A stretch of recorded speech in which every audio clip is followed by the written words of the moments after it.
Morning! Magandang umaga po, tao po! Magandang umaga po. Tao po! Magandang umaga po. Good morning! Ay. Pwede po ba kayo makipasok sa inyo?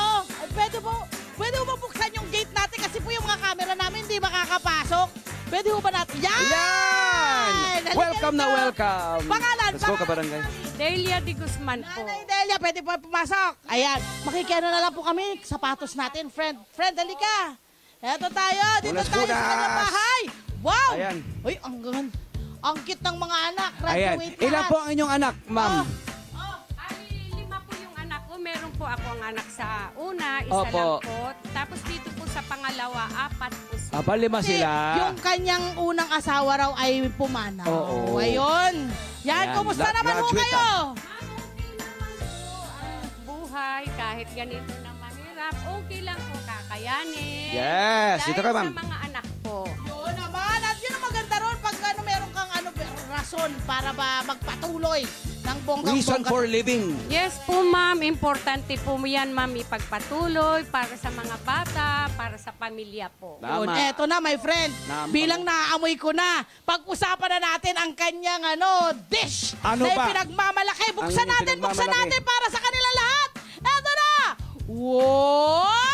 Yun, no? Tsara po. Ano po ito? Ano po Ma'am, iyan po yung recipe ng mga Ilocano. Taga-Abra kasi ako. Dininding po yan, ma'am. Ayun, Na dininding. pinagsama-sama lang po na may sabaw siya. Pero yung dininding na yan, importante po sana may bulaklak ng kalabasa, ma'am. Kaya lang sa panahon natin ngayon, walang bulaklak. Opo. Pwede So, naman natin lagyan ng sigarilyas. Eto, sigarilyas sa okra, ingredients. Okay. At saka yung saluyot po, panghuli na po. Yes po. Yan ho talaga. Pero bukod ho doon, ano ho yung mga nakalagay na rito ngayon? Yung parang inyong Po yan, ma'am, inihaw na bangos. Kasi po, yes po, yan po ang pampalasa sa dinengdeng. Tapos meron tayo dito nakikitang talong. Ano pa ho itong nandito? Kamuti po yan, ma'am. Ay, kamote! Talong na bilog, Grabe, sitaw. ang galing. Ayan, may kamatis. Yes Ayan. po, importante po. At may syempre, kamatis yan, ma'am, pagka dinengdeng. Ito Para yun, no? magkalasa. Siyempre, kailangan may inihaw na bangos. Yan ang distinct na trademark ng mga dinengding, di ba, sa mga Ilocano. Paano nga yung Meron tayong dinengdong. Yun. At kailangan may inihaw na bangos. Kung wala naman kayo inihaw na bangos, pwede naman kahit na anong isda. Anong Ihaw isda nyo na lang. inihaw? Oo, kaya medyo smoky. Yun. Di ba ang lasa niyan? Kaya malasa ang sabaw nito. Oo. Ayan. Tapos, ang maganda rito sa Ilocos, di ba, habang ikay papalayo na papalayo, palalim sa Ilocos. Paiba yan. ng paiba. Kumbaga pa-hardcore ng pa-hardcore ang pagkain ibig nila. sabihin ng pa-hardcore ng yung iba kasi pa-hardcore? madang Metro Manila, ganyan, lalagyan pa bagoong. Doon sa kanila, simpleng pinakuluan na lang yan. At taas ng simpleng, natural na Parang papaalat. kakulo na lang. Oo. Kasi, Kakulo na merong luya, ganyan? kaya ang healthy naman ni ma'am, di ba? Ang ganda-ganda, fit na fit ang mga Very Ilocano. nice. Ilocano. Kanino niyo po natutunan ito?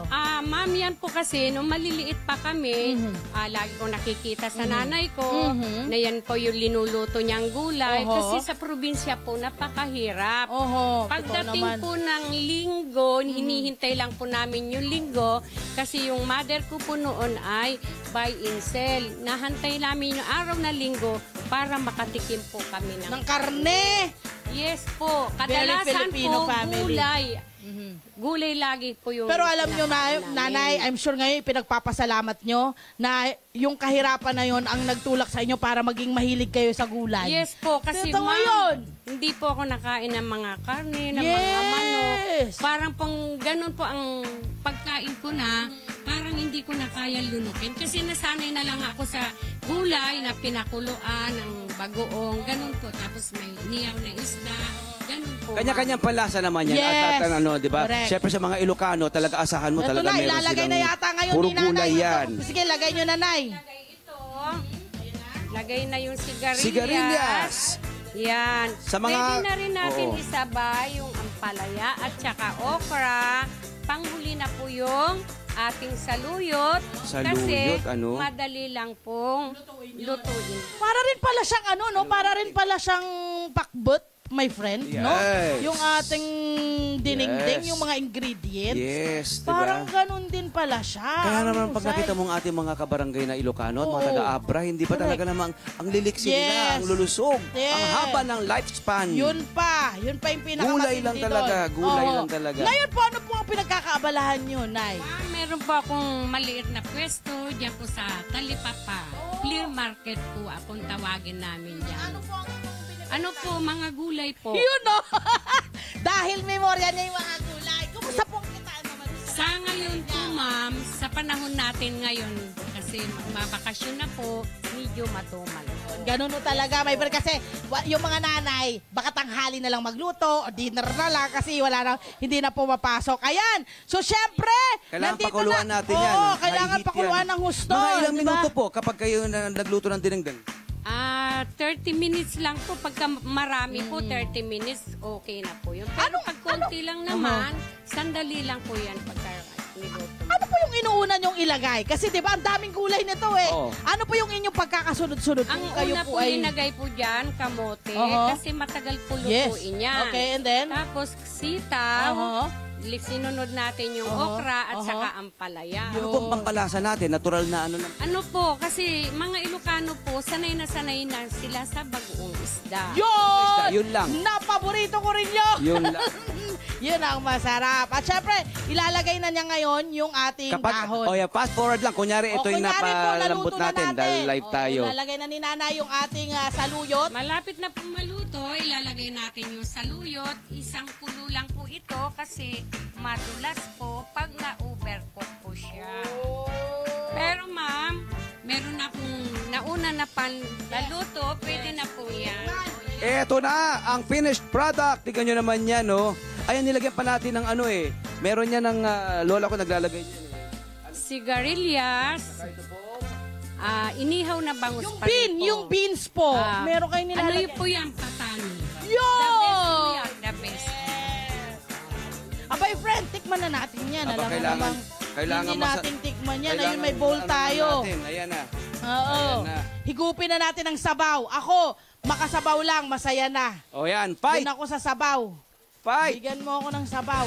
Sabaw, kaunting isda. Kaya natin makuha lahat. Para Yun o, talagang- kamote. Uy, Yun, oo naman o. Yun, Ang sarap po. Tapos sabaw. Tingnan mo naman yung kulay ng sabaw na yun. no? Talaga Friend, naman. sabaw. Very dark. Yun. Uy, ganda. O, rich Full na body. rich. Rich na Ayan. rich. Favorite din ba yan ng pamilya ko? Yes po, sa tatlo ko pong anak, mahilig sila sa gulay. Tapos yung tatlo kong apo, kasi trinain ng ina na kailangan kumain ng gulay. Friend, nasa iyo talaga, nasa mga magulang ang susi para kumain ng gulay ang mga anak. Ano? So, yung tatlo ko pong anak, pag gusto nila ng gulay, ako talaga pinagluluto nila. Lalo na po yung aking panganay. Pag gusto niya gulay, sabi niya, Nay, gusto ko gulay. Ayan na. Meron po, yes po, meron po tayong kanin. Ay, grabe, napakasarap. Ito ang special, ang pinagmamalaki ibinibidang dinengdeng ni Mami Delia mula sa barangay ng dito sa barangay 12 Zone 1. Ginaganyan niya, kinakadkad ng ngipin natin yan. Yes. Yan ang sekreto rin ng lola ko para kinakadkad yan ng ngipin. Oo, yes. Hello po mga Kanet 25! Si Kuya Tony Pet po ito mula sa Love, Tony Pet and Everything. For more Love, Tony Pet and Everything updates, just click on our subscribe button and follow us on our Net25 social media pages at Net25 TV and at Net25 Entertainment Facebook. Magkita-kita po tayo!